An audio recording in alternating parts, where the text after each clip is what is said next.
All right, and we've just had a quick start from the men's Novice 8 Petite Final. In Lane 1, San Diego State.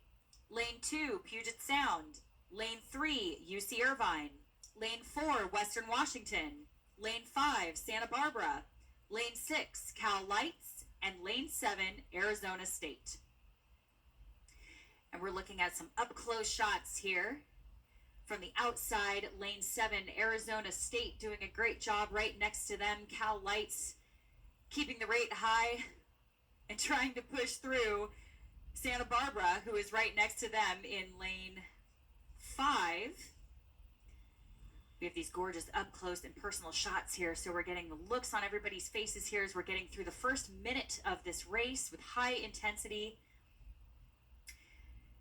These Novice 8s are always fantastic races to watch. So here we go. We have Lane 5 and 6, Santa Barbara and Cal Lights pretty close together. Cal Lights still starting to make a little bit of a push on Santa Barbara, but in the background there we can see a really good fight happening between UCI and Western Washington.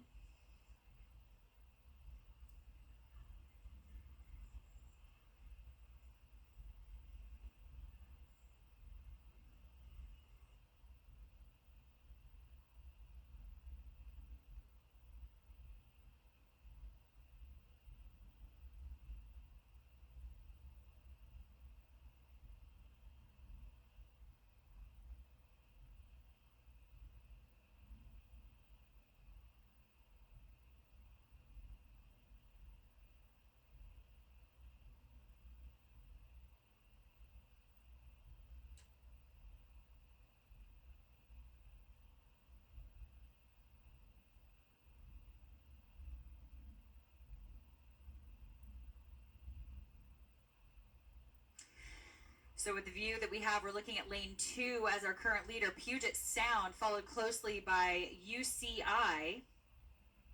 So we have a good race shaping up here, doing the best we can. 2 minutes, 20 seconds into this race, and it is Puget Sound that we are looking at starting to walk away from UCI in Lane 3. UCI still holding on. Those two crews still connected to each other, with San Diego in Lane 1 still trying to stay connected here to UCI. Yeah, great racing here in the Novice 8.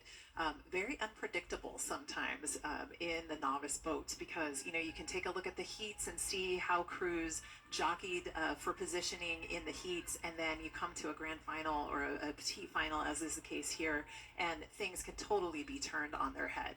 They could make a decision to tighten up the technique, to change the stroke rate, to change the race plan, and everything is totally different. But we do have that University of Puget Sound really taking advantage of an aggressive stroke rate. I've got them clocked at 37 strokes a minute, sitting just ahead of UC Irvine, and then San Diego State looking really solid in Lane 1. Yeah, that's right. And as you mentioned before, we love watching these novice races too. Pretty quick through the 1,000, so we have pretty great conditions here, flat water, great temperatures here for racing. So they are set up for success here, crossing the 1,000 at just over 3 minutes again. So we're at 3:30 into the race now. But these novices, again, are unpredictable in kind of a fun way, where sometimes we don't even know that they have another gear or what their capabilities are on the race course. So sometimes they surprise us and pull a move out of nowhere, and it's really exciting for us to be sitting here watching as spectators. I'm sure a little terrifying as coaches, but also kind of a good thing. So some really great racing here that we're seeing from Puget Sound and UCI, and we will do our best to kind of see them coming down the course at us in the third 500 as we speak. Yeah, we're seeing a bit of that medal presentation. If you're watching the live stream, Western Washington grabbing their medals from the shoreline. Kind of a cool presentation that we get here at Lake Natoma at the WWU Championships.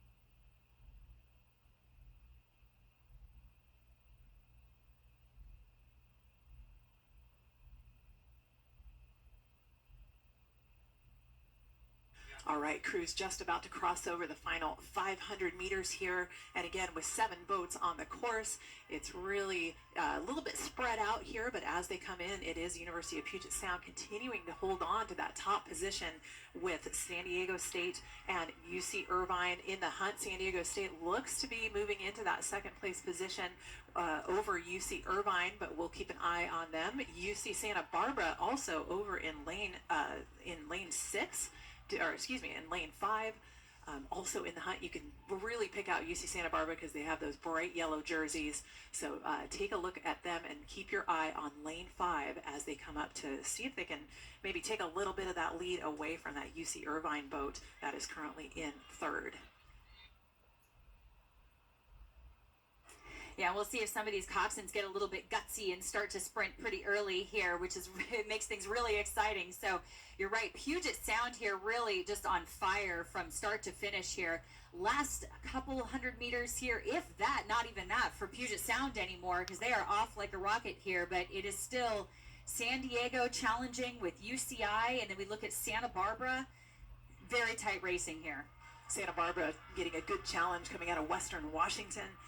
Kind of all the way down the race course between those 2 boats, but here they are, University of Puget Sound with an open water win in this petite final.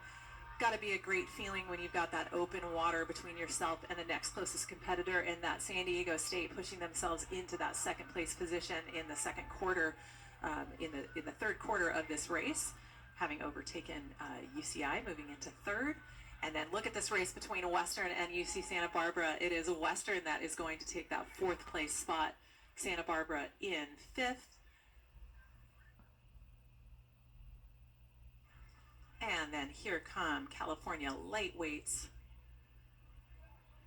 Crossing over the line now. And then rounding out this petite final, it will be Arizona State. They are in lane 7.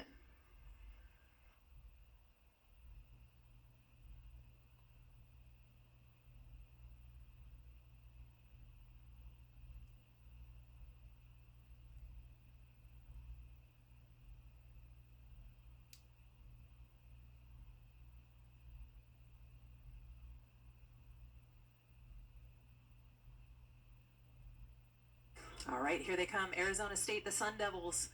Couple of strokes left for them. Such an important year, this novice year, and having the experience of traveling all the way to Sacramento to race at this WWU Championship. It is a big event and a great experience. So well done, Arizona State. Crossing over, so Puget Sound taking the win at a time of 6:39.5, followed by San Diego State in second with a time of 6:44.2. And we